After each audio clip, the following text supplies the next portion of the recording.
punch, it's a heavy blow. BBO, bound to hit like bricks cause it was set in stone. Let them know, I ain't getting body, but I'ma hit this flow. Yeah, way more than a show, this is BBO.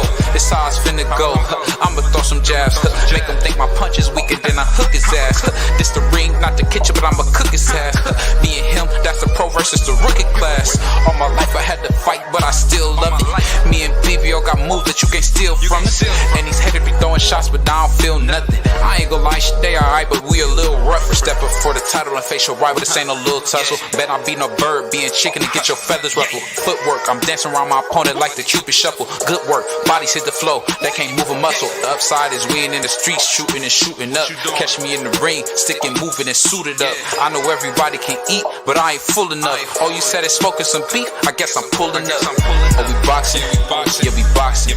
I need that belt like it ain't no other option. So we punching and weeping and blocking, defeat ain't an option. Let them know, shoot a video, put it on BBO. Let them know, every time I punch, it's a heavy blow. BBO, bound to hit like bricks cause it was set in stone. Let them know, I ain't getting body, but I'ma hit this flow. Yeah, way more than a show, this is BBO.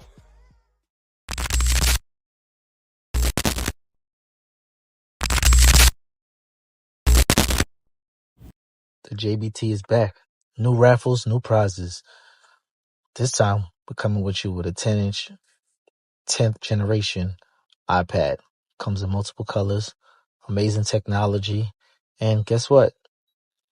Everything that you have in the palm of your hands for full-fledged entertainment. Now, how do you win this prize? Again, just $10. $10 to give you a chance to win this great prize. We even got a special for you. We're even offering a special of 3 entries for only $25. All you have to do is send your money to JBT Network 1 via Cash App. With that being said, good luck. You got to be in it to win it.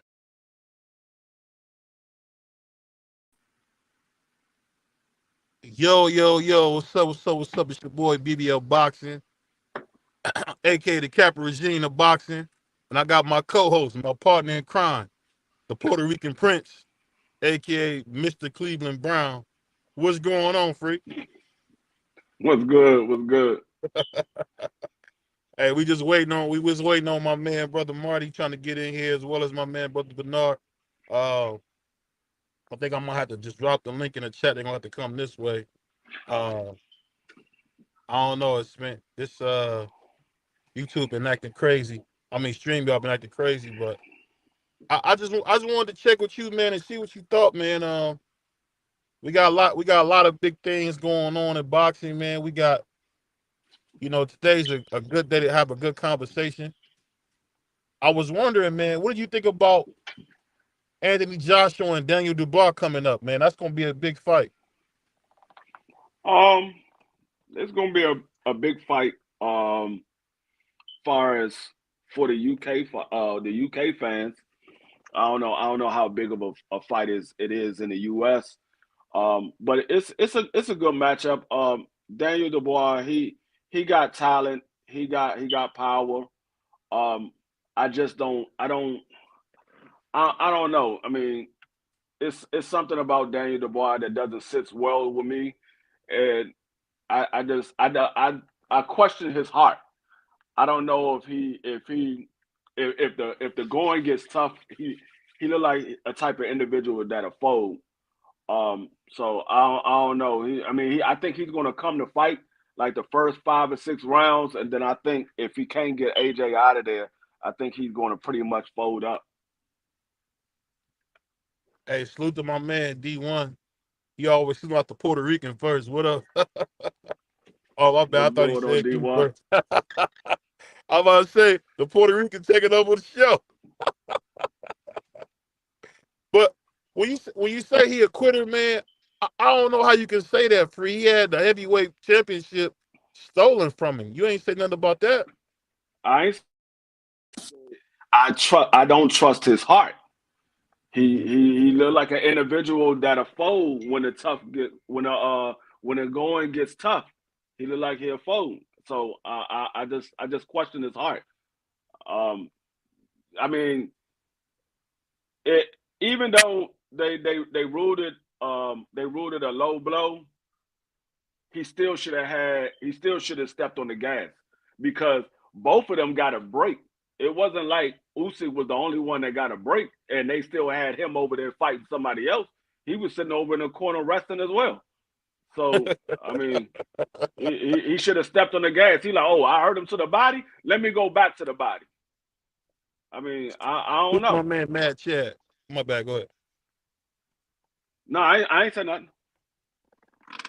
Hey, he just came in. My guy, T'Challa, man, the man that built Philadelphia by himself. Prize, what's going on, man? What's popping, AKA dog? Mr. Teofimo Lopez, biggest fan. Nah, negative. Nah, I was in here. I don't know what You happened. sound Like, like a soon as you robot, bro. started, Go out. Come. soon as you started, I got kicked off. I don't know what happened. So, what's good with y'all though? Oh, okay. Hey, we just waiting on my man, brother Bernard. Of course, we got my man, manager Marty, man. We gonna talk some. And I was gonna say, you know what I gotta say, Free. I feel like Daniel Dubois got all the talent in the world, man. I don't know I if you wouldn't feel say like that, but I feel like, I wouldn't say all huh? the talent. I don't know about all that. I wouldn't say all the talent. I think he's talented to a certain extent. Um, but like I said, I don't think he has the ring IQ. The ring IQ is what lacks in his favor.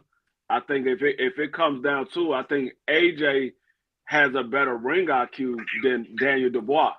I think AJ can dig deeper in his bag than Daniel Dubois. So I don't know. I think if because I seen AJ get knocked down 4 times and kept getting back up. I seen AJ get hit on the chin and still made it to the end of the fight. I seen Daniel Dubois fold multiple times, so I don't know. I'll say this though, and my man D1 is right. Salute to my man GP, aka Salute God to Property. D1.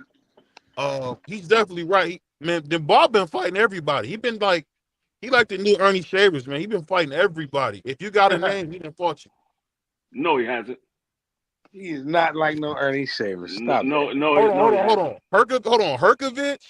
Herkovich, Uh, garbage. He garbage. oh, stop. He beat Zilly Zhang, man.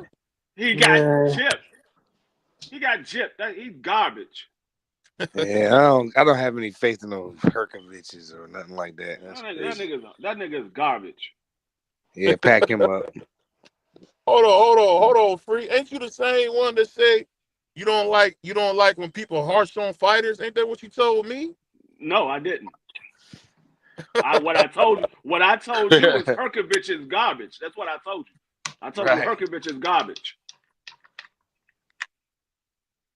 I don't think Daniel Dubois for a tougher competition than AJ. I don't think he did. No, he definitely hasn't. No. Hey, I don't recall AJ. I don't recall Daniel Dubois being in there with Klitschko. I don't recall him being in there with Andy Ruiz. I don't recall him being in there with at this point Francis Ngannou. I don't Usyk. recall him being. Well, he was in there with Usyk. He lost, but he He didn't lost. rematch. He didn't rematch Usyk. I'll say this, man. I'll say this. He got These stopped by three, Usyk and AJ went the distance with Usyk twice. He got stopped by Usyk. I gotta say this, man. Welcome back, the Miracle Man, Mr. Thomas Hill. What's going on, brother? What's going Yeah, on, Thomas. Thomas? What's good with you brothers? Yo, Man, I'm glad. peace and I'm glad to blessings. see you here, man. Oh Peace and yeah, but you blessings. know, they try to break my stride, but like my man May said, can't nobody hold me down, dog. I got to keep on moving. Hey, I used to have an uncle who would say all the time, back from the MF and dead. Hey, D1. If you want to be technical, AJ stopped Usyk to the body with that same body shot first. If you want to be technical, AJ stopped him first to the body. He hit him with the same exact body shot, and they called it a low blow against AJ the first time that they fought. Hey, send D1 the link, man. Hey, what's good with my man Mad Chad Sports Tavern? How you feeling, man? Anthony Mazzano from the MOB. What's Yeah, good with you, bro? we trying to get my guy, man, brother Bernard and And Okay. So I need to back Marty. out. I could back out. I could back out. No, you good, No, you no, no, good, you no. good. You good? They having trouble clicking the link. Yeah. You part of the show anyway, even though you're a part-timer, you part of the show, bro. Nah, man, hey, bro, like at times when I be clicking on, I told you I got like certain amount of time because they be on me. I got Oh my yeah. main man, Gregory Pratt, the man that give you the fade of your lifetime, dog. Check him out Yeah. whenever you need to get that fade right. But yeah, man, shoot, man, I be on there, they be tripping on me, man. I'm a brother, dog, and I'm in a world full of people that don't like brothers, dog. You know what I'm saying? So if I do anything, it get magnified times 10. So I be having to cut out, but I try to get as much as I can on there, man. I apologize, D Free. The last time we was doing the show, man, I don't have my earbuds, so like I gotta have my phone on me, and like they saw me, dog, so they gotta have to cut out. Yeah. But But I'll say this though, when it comes to Daniel Dubois fighting AJ, I'm gonna just tell you guys this. I got my money on Daniel Dubois because I won a nice little bag when he beat Herkovich. And Herkovich is a monster, man. I don't know what Free is talking about. No, Herkovich, Herkovich so is not no monster, dog. and He's not no monster. he definitely ain't no Anthony Joshua, bro. Like that's a whole Hold different. on 1 second. We got my guy, the one of the hardest working men in YouTube, man. Former manager, man, referee, my man, Marty the manager. What's going on, man? How you feeling, man? man, I'm doing great. Salute to everybody on the panel. What's good with everybody? Y'all good? Yeah, Good. salute, We Marty. good. We good now. We about to talk that boxing talk. You Goodbye. already Hey, know. Hey, I had to BBO, I bring, got I had to bring my big brother, man, because you know what? Marty, they say BBO is biased and he don't give guys their credit. So I said, let me get my guy Marty, man. Let me get Marty, man, in here Why you because try I to know frame? Marty gonna keep it real. Why you you try know to I'm frame that though? definitely gonna keep it real. Look, you forgot to mention a few things. You know me, I don't like to toot my own horn. I try to stay humbled at all times. But I'm also licensed as a sports ring announcer. You know what I mean? So Oh, I had okay. to got throw that in there as well. Oh, You know what I word? mean?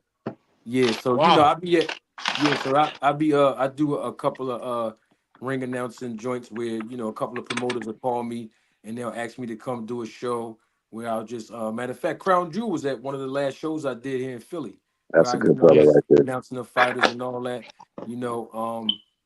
But yeah, man, so I just been doing that, you know what I mean? Of course, everybody knows I'm licensed as a boxing manager. I don't do it as much hands on. I usually consult now, advise fighters, you know what I mean, behind the scenes nowadays. Yeah. USA boxing official, referee, and judge. Y'all know I do that. So I got my hands all in boxing. Y'all know what it is, man. Well, we definitely need more of you on them damn the panels of three, because there'd be some times they be coming up with cars that just don't make sense. I'll Yeah, say shout this, man. out to you, Marty. You And did a definitely great shout out job to at my, the my my new guy, man. I'm just meeting him, man. Good brother, man. He from DC, so you got to watch him because he's overly smart. But what's going on, my man, brother Bernard? How you feeling, man? Man, how y'all fellas doing, man? I'm doing good, brother. What's going on, Hey, Bernard?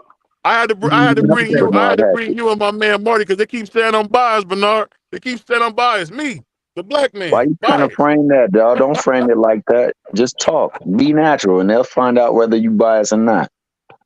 But let me start off. Let me start off with my man, brother Marcy came in. Then I'm going to my man Marty. What do you guys think about former two-time undisputed champion Teofimo Lopez going up to fight Brian Norman? What do you guys think about that? I hope we get it first. That's crazy. This is how you start off every time we have a show and we got guests on the show. You roll the carpet out with them nonsense. But go ahead, carry on. Go off. You said you hope you get him first. Come Oh, on, I but hope. now you my I hope guy, we man. get, I don't want to root against you, man. Don't do that. Don't say that, man. look. I hope we get the Brian Norman fight first, and if we do get it first, then that'll be a great thing. But if he get it first, then we want to fight him. Well, I'm gonna put it to you like this.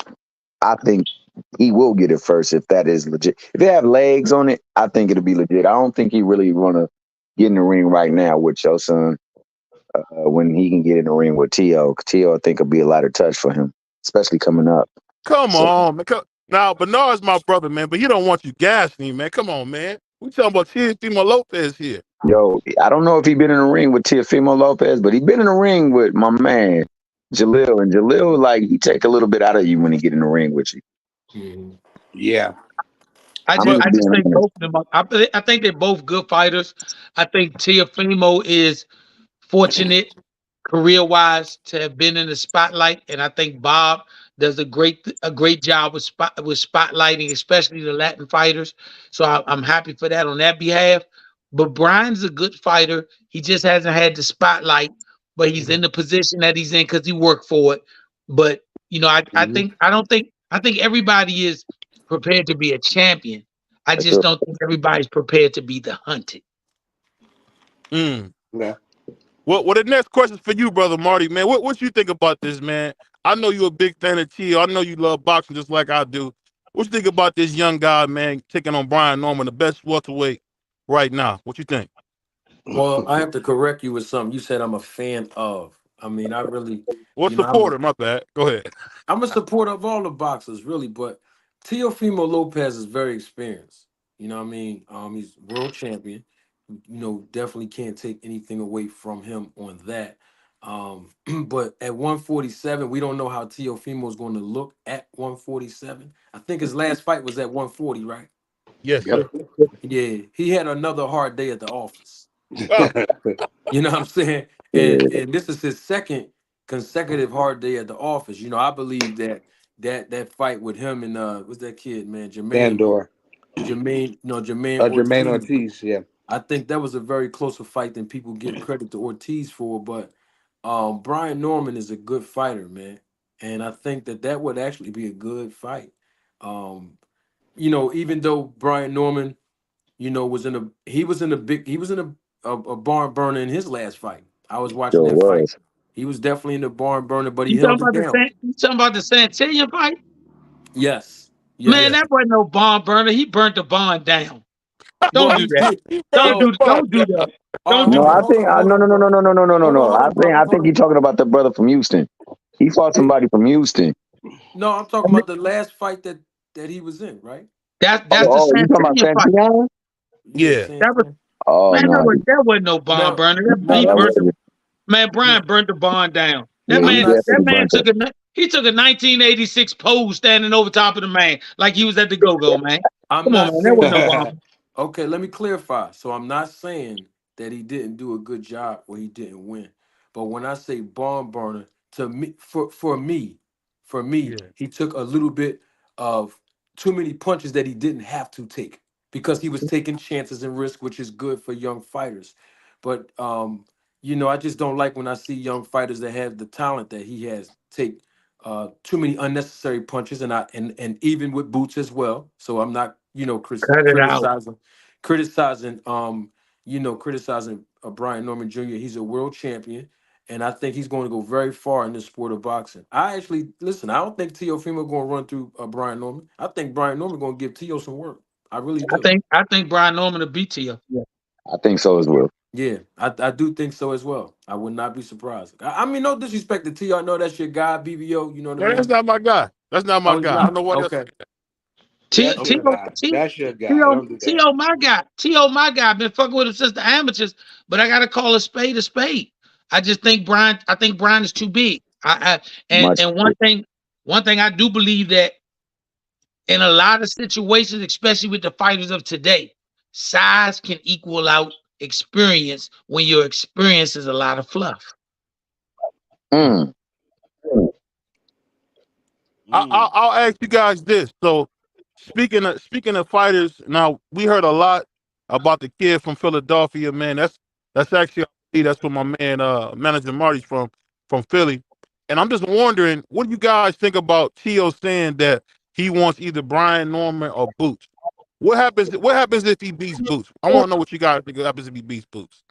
Why are What we happened? saying what happens if he beats Boots? And that can't physically, realistically happen. That's an emotional he can beat Boots. That's not you can't even see the vision of him beating Boots. I actually, You can't even see the vision of it. Even when you close your eyes and try and vision it, you can't see the vision of it. Even Yeah. even in your wildest dreams, he got knocked out. For, for, Well, the, I'm the gonna biggest ask you. T.O. I'm fan, ask you this. the biggest I'm gonna ask you T.O. this, brother. fan said he Hey, gets knocked out in your wildest dream. hey, BVO. I'm gonna be honest with you. He can beat Boots. Yes, sir. Now listen to me. Listen to me now. No, brother. Bernard. Hold on. I got something for you. Teofimo Lopez can beat Boots in a card game called Pity Pat. That's about it, Okay, bro. okay, That's all I'm okay. saying, brother Bernard. Okay, yeah, That's all I'm saying, brother he got Bernard. a 50-50 chance in the card game. Okay, I Yeah, he got got a you on 50 that. 50 chance in Pity Pat. He can't beat Boots in no box. Well, let me ask you this real quick. Now, I know you brothers. I know you brothers believe in God, and a lot. Both you brothers have told me how God has changed your life. Now, you guys ever heard the story of David and Goliath? I don't know if you guys ever heard that story. And Tio has shown himself to be the guy, going there with a monster like Lomachenko, 23 years young, going there with a monster like Josh Taylor, and beat those guys to death. So I'm just wondering, why wouldn't Boots be the next guy? Cut it out. Cut it The out. He boots went. for who, BBO? Go ahead. You said who be the next guy for Boots? Who are you talking about? He's saying Boots. I Why was saying, can't Boots be the next victim for Tio? For Oh, Teofimo he yeah, can be. Lopez? He can be that. I think he deserves that if he want to do it. His career says that he deserves that. But you can't consider that a winnable fight. You can't consider that a winnable fight. Did you see his last fight, BBO? yeah, I seen it. I wasn't It was, happy I with it. mean, yeah. So you think Boots He's might seen stop it, him? Marty, but he didn't watch it. Oh, he's Well, seen the highlights. no. He's just talking crazy. He must have had a hard day out there in the sun. But I'll say No, this. Mm. no. I don't work What in the he's sun. saying, Marty, is the fact that he was looking at the fight, but he wasn't paying attention to what was going on in the fight. I see. Yeah, it got to make sense, man. I think the old stand was staying. It's weight classes for a reason. Yeah, Mhm, yeah. mhm. But you know, Yeah, this is what they're there I'll for a say, reason. and I don't want to stay on Tio too long. But I just want to say this: we seen a guy named Ray Leonard do it. We seen a guy named Tommy Mm, Hearns do it. mm. Um, I just think when you talk about special fighters, Roberto Duran, we see what fighters can do. That's just all I'll say about it. But Why do you do that when we got these guests in the house and you want to do that? Why are you I doing see that? what Bro, he BBO is was trying to not do. on those guys' level. what do you Them say guy, why are you about talking guys' with example of what Teofimo we with say? Roberto Duran and Sugar Ray Leonard, bro? What is wrong with you? And we got Well, let guests me in the ask you house guys. and you Well, let doing me this ask you. nonsense. Stop it. Well, let me ask you guys this, man. All time So, greats. so what do you guys think about Daniel Blau versus AJ? I'll start with my man, brother Marty. What you think, Marty? I think that's a good fight. I think that's going to be a good fight while it lasts. It's not going to go the whole 12 rounds. I believe that um, Daniel Dubois is a guy who stand right in front of you, stationary target. I don't like his footwork. I think he needs to improve on that. I mean, he's got 21 wins with 20 knockouts, but the thing is, he's staying right in front of you, and that's a game plan that will cater to Anthony Joshua's style. We've seen Anthony Joshua in the past get clipped, and we've seen him get back up after he fought Klitschko. We've seen him basically go out, and to me, he gave up hope when he fought Ruiz the first time. But I don't think that's going to be the case. And who's training this kid? Who's training Joshua? He's got like all these different trainers, Ben right? Davison. Ben Oh, Davison. he's with Ben. He's back with Ben. Yeah, all right. So, I mean, it's going to be in the UK. So they're going to sell the place out 90,000. They're going to make some big money. But I don't see this fight going to 12. I got Joshua winning this joint. I got Yeah, Joshua winning this. I got Joshua winning too, bro. I don't trust Dubois. Yeah, yeah. You just saying that because he's a brother. But go ahead, brother Bernard. Go ahead, man. Both of them are brothers. What are you talking about? I mean, I like Anthony Joshua. I've always liked him. I think the Ruiz loss was actually good for him. And people don't understand. Sometimes it'll make you go back to the board and figure out what you're doing wrong. Because sometimes you got guys that been doing something wrong but getting away with it. Now you got that loss that make you go back and reflect. What am I doing wrong? Do I got too many yes men? All those type of things. And I think I like them. I like them. I don't see where I don't see where he's took a step backwards since the loss. I think he's actually progressed. Yeah. Yeah, I agree with brother Bernard. And something I wanted to ask you, Marty, because one thing that you brought up that really touched me, man. Let me ask you a question. How did you get to the place where you can be supportive and not be a hater? How did you become the guy that's always Mister? I'm willing to give a helping hand. How did you come to that place in life? In life, like as far as Just in general, because everybody know you for being so generous. I'm just trying to figure out where does that come from, you know? well, I would say my humble beginnings, man. You know, a lot of people don't know a lot about my background. Um, but I'm from one of the roughest neighborhoods growing up in the late 80s, early 90s in North Philly. And the projects, high rise buildings, the whole nine. So, just growing up in that environment, you learn so many different things. I was just talking to a friend of mine about this earlier.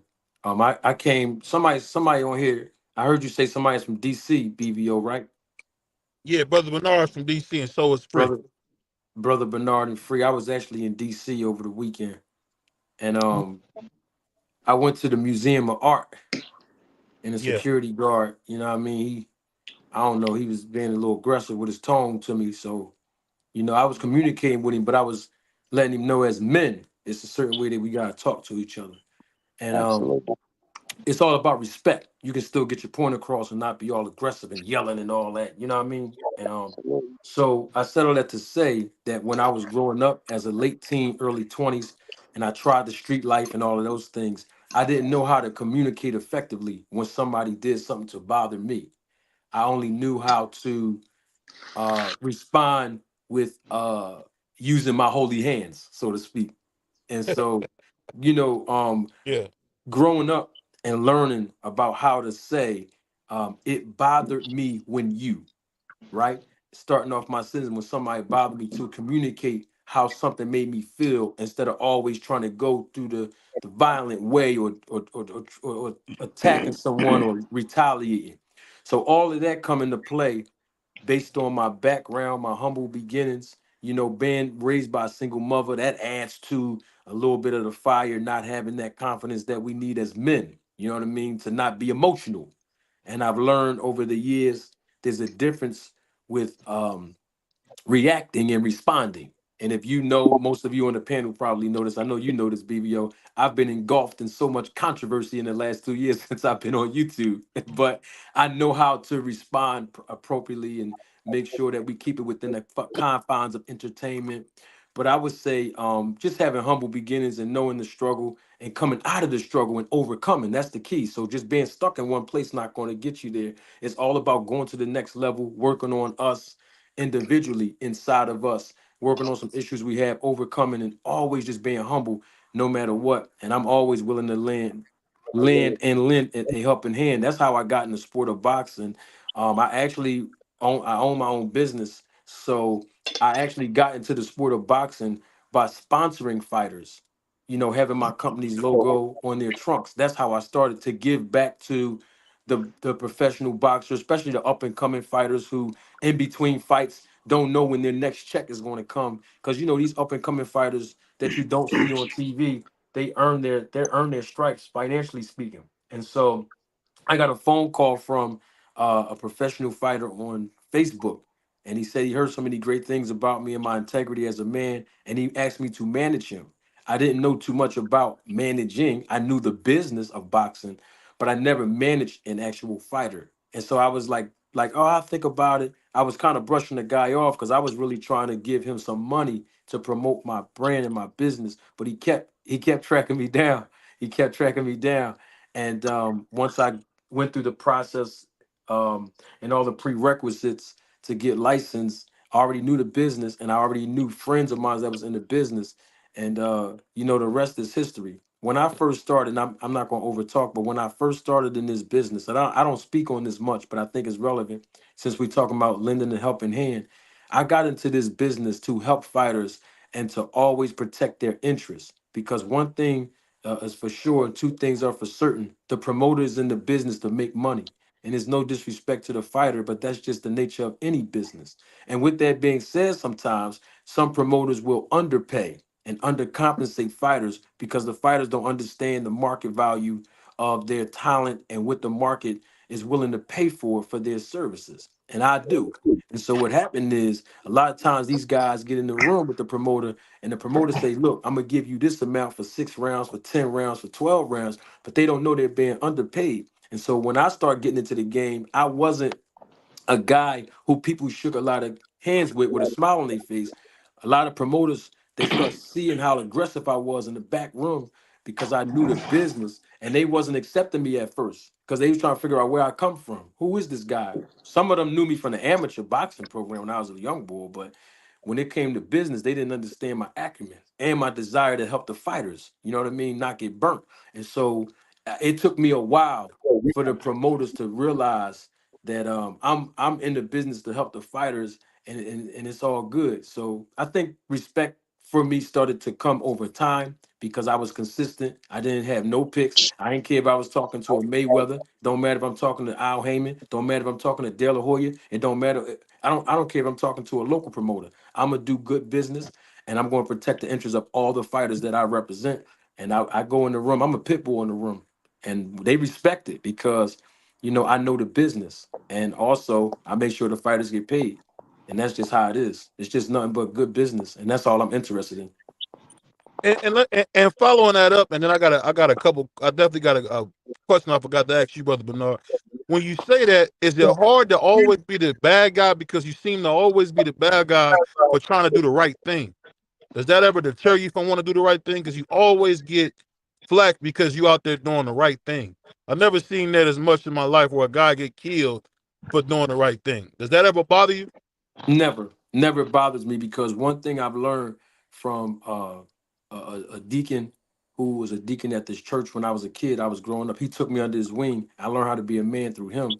And one of the things he always would tell me is never allow how someone else function dictate how you function as a young man and as a man. You always maintain integrity no matter what they say and do.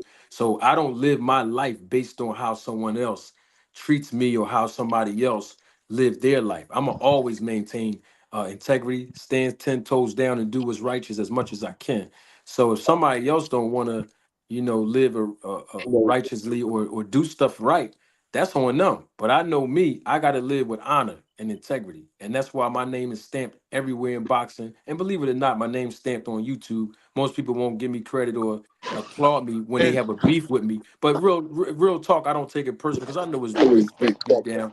But the thing about it is, being a bad guy is a good thing. You know why? Because I realize I'm only the bad guy to bad guys. I'm never the bad guy to the good guys. I'm only the bad guy to the bad guys. And I gotta ask you this, brother Bernard, because someone asked me this after they seen your interview, man. What would be your advice for someone who's coming home, who spent say a decade or several years, more than 7 years behind bars? What would you say for someone coming home? What would be the mindset they need to have when coming home? The mindset I would say has to not start when you come home. The mindset of what I'm gonna do when I get out has to start the day you go in. Because if you don't have that mentality going in, you're gonna waste 10 years. A lot of the guys that I've seen in, especially the short time guys, it's crazy. The guys who take classes and who go to things to try and better themselves, the guys with the longest sentences in the world. The guys who waste the most time is the ones that got the shortest sentences in the world. So when you go in there, just like a successful person on Wall Street, just like a successful person in business, just like a successful guy in the street, they had a plan going in. You got to have a plan going in on what I want to do to make myself better when I get out. And going to that, because another question that someone asks is, what do you do when you don't have the family support or you don't necessarily have the support system? Say you got friends, but those friends are still maybe doing or indulging in things that you don't want to be a part of. What would be your advice to somebody like that? Once again, when you in prison, you by yourself. I don't care which the men that come out of prison. Listen to me. I say the men that come out of prison, they were men in prison. They didn't need a clique. They ain't need my hood. They ain't need the link up with somebody. So that standing on your own, you did that when you was in prison. So when you come out, you continue to stand on your own. It's a difference when you're asking for assistance as opposed to asking for a handout. When you in prison, you learn the rules. You ain't asking for no handout because you owe somebody something. It's enough opportunities you can create when you a short time in prison. So when you come home, you learn the art of how to articulate yourself to people. If you come home and you on probation, if you leave the feds, you on some sort of probation. You got to make it work for you. You ask that probation officer, what programs can I get into? Is there something I can get to help me find assistance for where I'm going to stay if you don't have no help out here?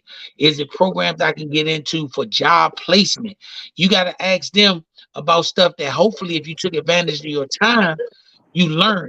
I want to know. I want to know about the federal bonding program that will get you bonded for a company to hire you. So when you go there, you say, "I'm not just an ex-felon." There's a tax break you can get because I'm bonded against myself coming out that the companies get. You got to be getting the knowledge while you're in. Don't pick up a Don Diva or pick up one of the Donald Goins books. Go in that big library. Read them books on how to make yourself better. Take classes while you in there. If you want to get somewhere and they don't have it, you can request a transfer. Find out where you can go to get what you need to be successful when you get back on the street. And speaking of that, I gotta ask you this, Marty. So if a young guy, say a young guy wants to box, and this is just me just asking, I don't want to bring the boxer's name up because he said some disparaging things. And when you talk about, my race, you get no love. But what would you do if you had a fighter who was talented but doesn't have his mind right? What would be how would you handle a guy like that, Marty? If he was talented but did not have his mind right, Yes. well, I would first tell him this. First and foremost, I know a lot of people probably won't agree with me. Not on the panel, but I'm just saying like somebody else might not agree, and that's okay. There's an old adage in boxing, and I'm going to change this all over the boxing community. This old adage in boxing that says you're only as good as your last fight. Well, if a fighter knocks someone out in their last fight, and you're expecting them to knock another fighter out in their next fight, and you're not allowing yourself to realize that styles make fights, then it don't make a difference what a fighter does in their last fight because styles make fights and fighters fight differently when they get in the ring against certain opponents. So I would say that the new adage should be you're only as good as your team around you. So what I would tell a young fighter is to first evaluate himself internally as a man, as a young man. Is this something that you want to do? Because you're not giving your 100% commitment, and it's going to show up in your fights. It's going to show up in your training camp. It's going to show up in your personal life. It's going to show up emotionally and psychologically. So if you're not going to give your 100, you might as well not get involved in this. Boxing is just you have to give you have to sacrifice 100% of everything a part of you. Psychologically, physically, emotionally, sexually, you name it. Spiritually, you have to dedicate yourself 365 24/7. And if he's not willing to do that, then there's no point of being in it. Now, if he is willing to do it, I would tell him there are certain steps that you can take to evaluate where you are in your life. And that's number one, being honest with yourself. And number two, you need to reevaluate your circle. There's this proverbial scripture that says that bad company corrupts good morals. So you gotta reevaluate your circle. You're only as good as your circle. You're only as good as your team. Because if you don't have anybody around you that's going to hold you accountable for, like you talked about, saying disparaging things of someone else's race, or you smoking weed, what I mean, after a fight, or you acting like you drinking beer or alcoholic beverage at the weigh-in. Little things like that. You don't have nobody in your circle to say, young boy, you need to fall back. Chill out for a minute. Handle it this way. If you want to get these results, look at it in an alternative way. You don't always have to be the way you are because you're not getting the results you're looking for. So it's like first evaluating himself inside, and then evaluating his team. And you know, if he rolling with me, you know I'm gonna hold him accountable to Fennell, just like that, because that's what men's supposed to do with the young guys. You know what I mean? Boxers or not, as older guys, we supposed to take the young men and we see something, say something. You know what I mean? And a lot of times we miss that in the community, but in boxing, oh yeah, oh yeah, hold these guys accountable, especially the young guys that have talent. Because if a person that don't have no talent, the promoter ain't gonna waste their time with him anyway. And I have to say this because this is as equally as important when we talk about professional sports, but we can leave it on in boxing, even in in professional sports.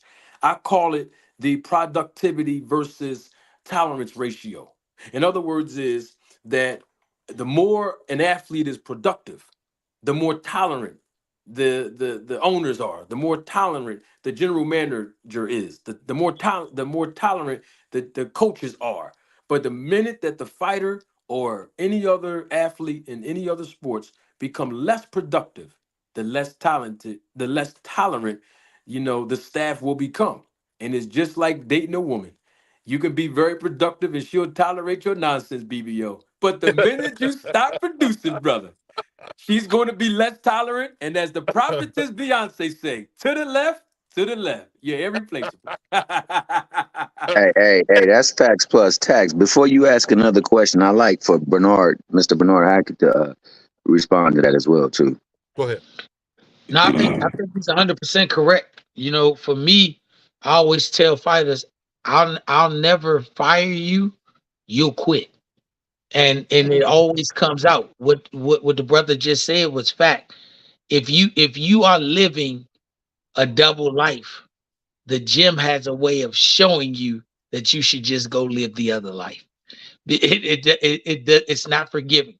You can you can do all the double life, double standard stuff you want to do when it comes to basketball, football, any team sport. But when it comes to something where your team helps get you to the night of, but you have to perform, imperfections come out. When you cut a corner, it shows on fight night. When you cut a corner and you got a guy who trains hard, it'll show up in the gym. This is the sport where I always tell people boxing is the one sport that the day you turn pro, your life does not change one bit. You have to earn everything in this sport. I don't care who you are. And if you're not willing to sacrifice, not sacrifice of me, sacrifice of yourself, then you're never gonna make it. And that's not just in boxing, it's in life. If you say, I'm gonna cheat because nobody's watching, then you're going to cheat because nobody's watching in every facet of your life, not just in one facet. If you got a filthy room, then I know your life is out of order. Your life is out of order. If you got a filthy room, your life is out of order. Because if you can't keep the smallest thing in your life in order, how are you going to keep anything else in order? That's a fact. That's an absolute fact. I mean, I like the fact that you piggybacked off of the statements that were made by manager Marty. I agree. Like your company that you keep is very very crucial to your success and your productivity as a person or as an athlete or as in anything in life. Uh, a lot of times that you see these fighters go through struggles, it's because of the people that surround them. Mm-hmm. And a lot of times that can be even as close as to your family. Your family might not be exactly the best thing for you, and it's absolutely paramount for people to recognize who they are. Like you said, to know yourself, to know where your strengths lie, where your weaknesses lie, and then to have people in there that will not be yes men or will hype and big up you, but will actually tell you, hey, look, you slipping, man. You're not doing so well right here. You're doing well right here, but we could do better here. That's a fact, brother. That's a fact. My grandfather used to say, show me your friends, I'll show you your future. Man, Yeah. I like that. That's heavy. That's heavy, man. And and this is a question for both of you guys. What do you do when you're a person?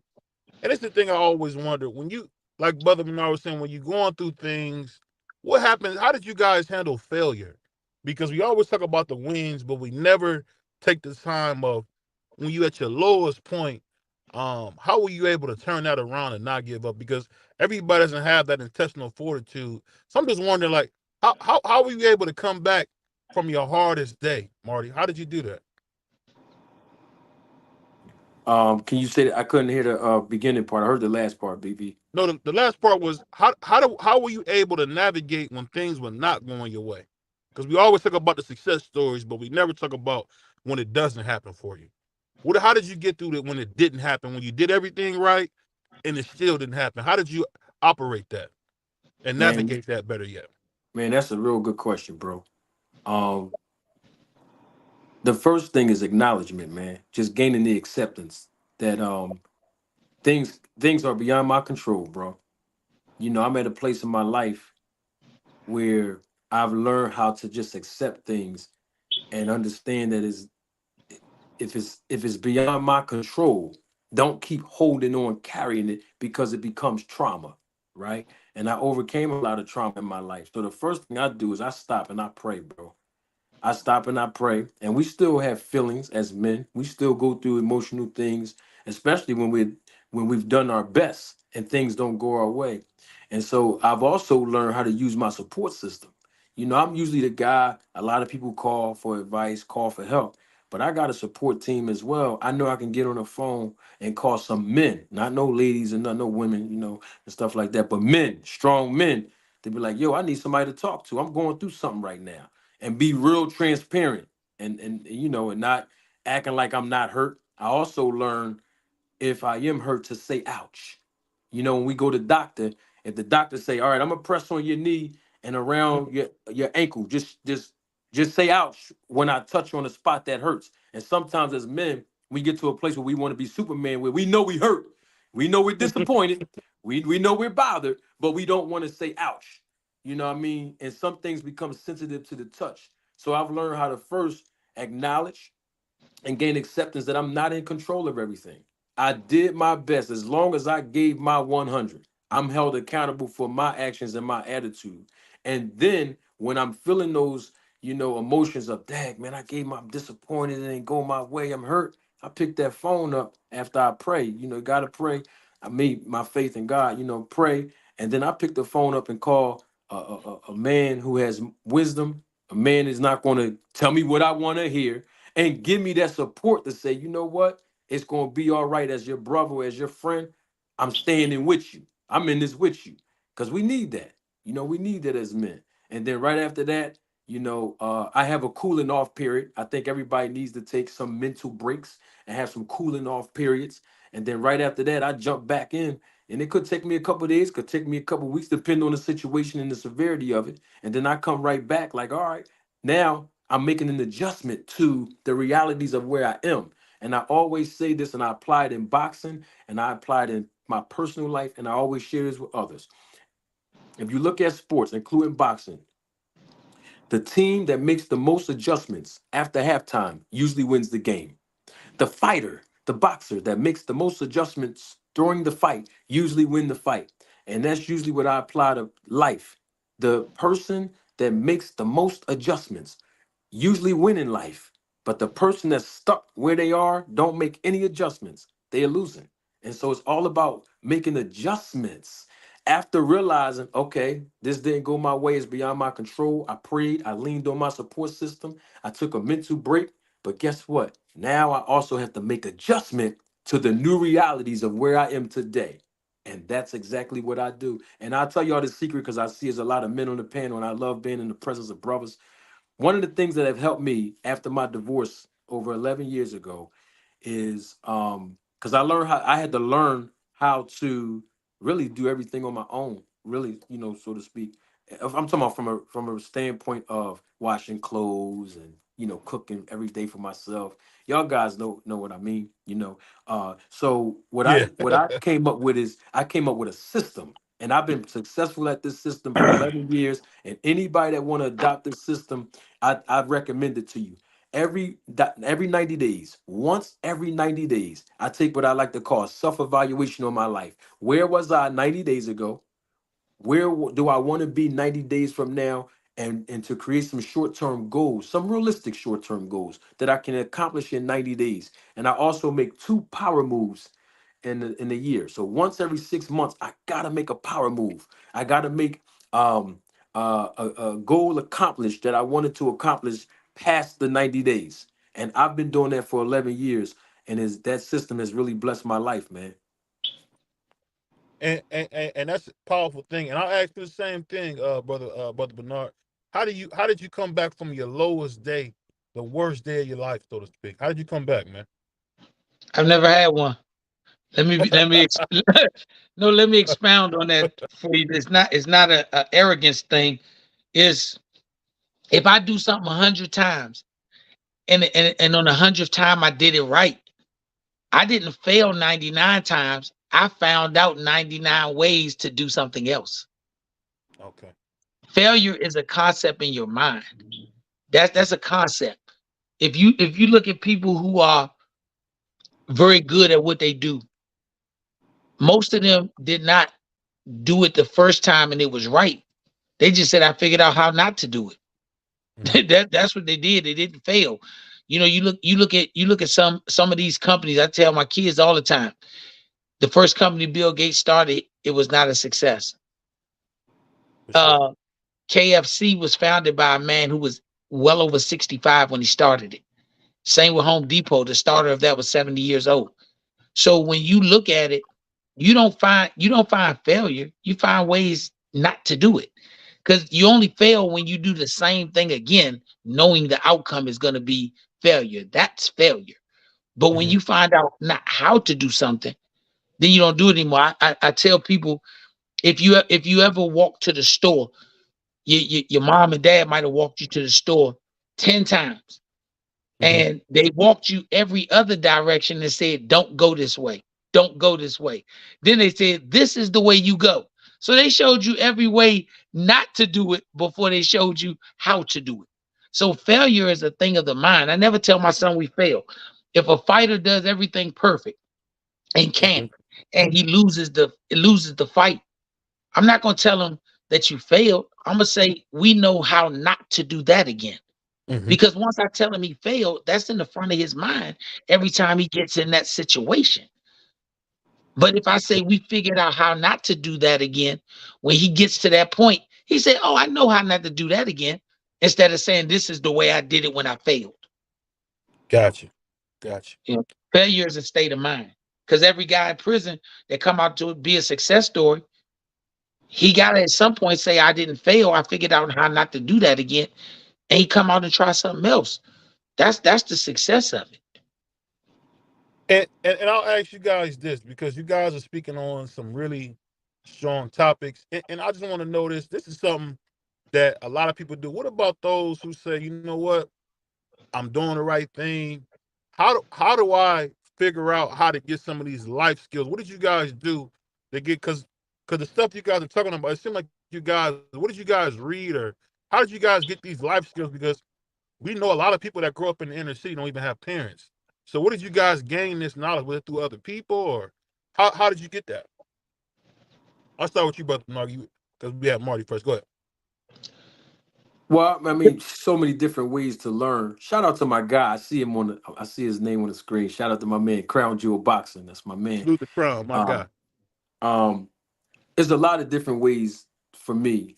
First and foremost, just having a strong male presence in my life growing up, teaching me certain things. And when I say teaching, let me be clear. I'm talking about showing me, being hands on with me. Now, he wasn't my biological father. I do call him dad, but he is not my biological father. But he taught me so many things. And the crazy thing about it is, even when I think about it nowadays in my life, the things that he was teaching me then, it applied then, but I still go in my toolbox and apply those things even today, right? Mm-hmm. So I would say definitely having a support system of a lot of wise men, being around wisdom, and not only that, but of course my faith in God and reading the Word, you know what I mean, and really practicing it. I was just telling a friend of mine's the difference between me and some other people, and I know there's a saying that says practice what you preach, but I like to preach what I practice. I feel like I'm more effective if I'm preaching and talking about things that I'm actually doing in my life or I've already accomplished in my life. And also I've learned through trial and error, because mistakes sometimes can be the best teacher. And sometimes we go through experiences and we don't want to go through them, but it's life. We got to go through them and it teaches us. Now I've learned how to say it, what to say, and when to say it because of trial and error. You know, if you don't learn from your mistakes, that's foolish. We have to learn from our mistakes. We all make mistakes. We have to just learn from it and make the adjustment. And so, like my brother said over there, the brother Bernard, like I like that. He says failure is a concept. And you triggered a memory, brother Bernard. 10 years ago, I went back into the gym. Like I said to everybody, I told everybody that I was going through a divorce, and I wanted to get back in boxing to get my mind off of the struggles that I was going through emotionally. And you can't give your 100, brother Bernard, in that gym when you got so many things on your mind and you're going through some broken situations. But I tried it. But one of the things that I loved when I first was going back into the gym to train, there was a sign on the wall that said quitters never win and winners never quit. And that just stuck with me. So just going through that phase of overcoming, just realizing that, like my brother said, failure is a concept and you can't win if you quit. So you got to bang it out, stand 10 toes down, learn from your mistakes, and then teach others behind you so that they won't go through the same errors, including our children. You know what I mean? Including people that we may have influence over or have a connection with, man. So I would say, man, just being around the right, like I said earlier, bad company corrupts good morals. So I had to change my people, places, and things over 15 years ago when I tried to live the street life and I got arrested for a few days and probation and all of those things. I know I don't speak on those things publicly a lot, but once I changed my people, places, and things, and I got around positive influences and positive role models, and just being in a certain environment that would help me be more conscious of how I live and how I conduct myself. I was like, all right, that's where my growth really kick in. And so, it's all about having wisdom. If we learn from our mistakes, we have gained wisdom because we are applying the knowledge that we did not have before the mistake. And so now that I've learned from my mistakes, I'm able to talk about it so freely to all you guys and other men privately. And I'm real transparent about my struggles, about overcoming, and just always trying to be there to help and support other guys, even if I don't know the man. If I know especially a brother, don't let me go into that. Especially if it's a brother, I'm always look out for my brother, my For peoples. You know sure. what I mean? Yeah. And I'll ask you the same thing, brother. How do you do that, man? Uh, I think we live in a crazy situation now, and I'm gonna tell you why I say that. Uh, we got all the. I look at most of the YouTube stuff for comedy, not for reality. I think we live in a situation now where we got too many men running around bashing women. Yeah. I see all these shows talking about if you a high value man, you get this woman. If you got to know that stuff about your worth. That's BS. I mean, I'm just giving it to you real, brother. I can't. I came up in a different era. I came up in an era where I'm gonna be honest with you. A lot of dudes that got money wouldn't have had money if it wasn't for some female. I came up in an era where my grandmother and my mother raised me for the most part. Years later, my stepfather was a good dude to me. That's my guy. I don't even call him my stepfather. That was my pops. And when I look at that, this stuff that they permeate now is fiction. It's complete fiction. Most of us, I'm 51 years old. We learn responsibility from our mother. I'm gonna just keep it real. If you came in the inner city and you was from a broken household, which most of us probably was from, your mother worked multiple jobs. If you only had sisters or you had younger brothers, it was your responsibility to make sure they got up for school. It was your responsibility to make sure you got breakfast ready for them. If you had sisters came in, they might have started the dinner, but you gotta take the trash out. See, your mother had to teach responsibility because she couldn't be there and be at work. So you can never downplay the role of a woman. All that stuff that these guys talk about, uh, I could tell who was raised by a woman because he get emotional. Ain't nobody trying to hear that. I could tell who was raised by a woman by the way he conducts himself. That is different than being raised by a female who was not being a woman, by a man who wasn't being a man. Because our generation, I'm gonna be honest with you, we raised some of the most selfish, all about me kids that ever came to be. And the reason we did it, because our parents made us be responsible. Our parents didn't give us the option of not being responsible. So when we became parents, whether you was working in the street, I'm gonna give my baby everything that I didn't have. And we ruined our babies. Responsibility ain't new to us because we came up with responsibility because we didn't have a choice. Responsibility new to these kids because we find ways to let them be irresponsible. That's where the man piece comes in. Like the brother just said, Manager Marty, you got to have the right circle around your kids now. And it's not the circle of yes men, because we now know the difference. We saw both sides of the coin. And so because we saw both sides, we know the people we want our kids to be around. Like the brother said, I know to tell my son to go right because I went left. And I know where left sent me to. So it ain't that I'm a genius. I'm a genius because I took the wrong road. It don't take a lot of sense to tell somebody that's a dead end that way. So the other way got to be the way to the highway. That don't take a genius. When you talk about the brother talking about being a manager, he can be a manager because he know the wrong way to go. Because either he went the wrong way or he was showed by people who went the wrong way. So the other way got to be the right way. And that's who you want to surround your kids with. My son, I surrounded him with the good team. I'm one of those guys. I didn't come into the sport and say, first, I got to get a manager. I got to get somebody. I wasn't rushing to give away all my son's money.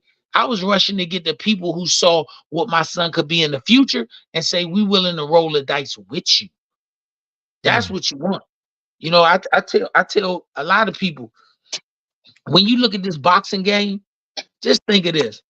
Some of the top people in this boxing wasn't nothing but the best street manipulators and users there ever was. They just turned it towards boxing. They use the same process. They get you to turn against the people up you. Huh? I said only one that didn't do it is Don King. Don King didn't do it. He wasn't. He didn't. Say him, no, never mind. Hey, Continue. Yeah, BVO, come on, man. Hey, come anyway, on, BVO, man. You saying that because you from Cleveland, bro. hey, only in America. Man, Right, You right. dog. You stop that man Cook to say that stuff. Come on, yo, let him cook, dog. Hey, not Don King. That's all. Go ahead. I'm just saying, when you like the brother Marty said, he made a valid point about himself, but it's valid across the board. You've never seen somebody shake your hand with a smile who didn't get over on you. That's a fact. Everybody that get over on you, they smile in your face and pat you on the back. Everybody who said this man brokered a fair deal, he said, boy, you was tough to deal with across that table with no smile. For sure. I don't want somebody on my team that's not going to do that. If you got somebody on your team that always get patted on the back, either he with them or he not the right one for you. Yeah. And I know we got to get ready for the Rise podcast, but I gotta say this about both you guys, man. I can't believe that you guys are some of the nicest guys you can meet, and it just proves what I used to hear from my father all the time. When you get caught up in the street, it's not because you want to. It's not because you want to. So I definitely got to give him credit for that, because my dad had a lot of issues, and he said it's not because you want to. But shout out to both you guys, man. I want to have a part 2 of this, because I think we have a good time talking boxing. But you know what, man? It's some men out here, and including myself, who need to learn some things that you guys are talking about. I've never seen a guy like Marty You talk about a guy who get kicked in the ass for always trying to do the right thing. I've never seen a guy do it with a smile like Marty, man. So, and Bernard, I mean, you gotta be one of the nicest guys I've met, man, in this YouTube game. So, I really appreciate you guys, man. But before you go, I just want to ask you guys one thing: who wins? Who's going to be the better fighter between Emiliano Vargas and Abdullah? Who's going to be the better fighter? Abdullah Mason. Oh, Abdullah Mason, hands down. Yeah, no hesitation on that. Abdullah Mason. My son and him got to spar when they were younger, and I saw what that young man had the potential to be, and I think he's gonna really live up to it. I'm a big fan of Fernando Vargas, his dad. I think Emilio is gonna be a good fighter, but sometimes you can see a good fighter, but then sometimes you can see a special fighter. And I see that young man Abdullah Mason as a special fighter. yeah. It I get what you're saying, but you guys don't see Emiliano as that next threat. You guys don't see that? I think it's too early to say if you see it. It's too early. Yeah. I think where he at the stage of his career, everybody that's put in front of you, you're supposed to look like a potential superstar. I said about Brian, not Brian Norman. I said about Pete Dobson. Mm-hmm. I tell anybody, if you think your guy is that good, if you think your guy is special, I respect the hell out of Pete Dobson. Let me see you take your special guy, because special mean I do things that ordinary people don't do. Let me see you take your special guy with 7 or 8 fights, jump him into his first 10 rounder against a Pete Dobson. But when you start talking about we still trying to grow him, we still trying to bring him along slow, those are all code words for he ain't ready. So if that's what if that's what's going on, don't compare him to the great ones. You know, when my son made the statement yesterday, he wanted the Dobson fight, but I thought we should go another route. He was honest. My son said, Dad, it's your job to get me ready for it and come up with a game plan. It's my job to carry out the game plan. If we do our jobs, we're going to beat them. And that's what we did. We did our jobs because he's truly special. Even Pete Dobson said, what y'all think Lomachenko? Because he's doing with Lomachenko type shit. So if you special, don't get 9, 10, 4 rounders and 6 rounders. Get you 2 or 3, get your feet wet fight. Then you go to a 6, then you go to an 8, then go to a 10. If you're doing all this special stuff, you don't need 35 fights to do that.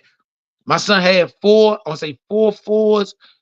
He had 1 6, 1 8, and went straight to 10. He kept telling me that I'm already baptized. Let me baptize somebody else. Yeah.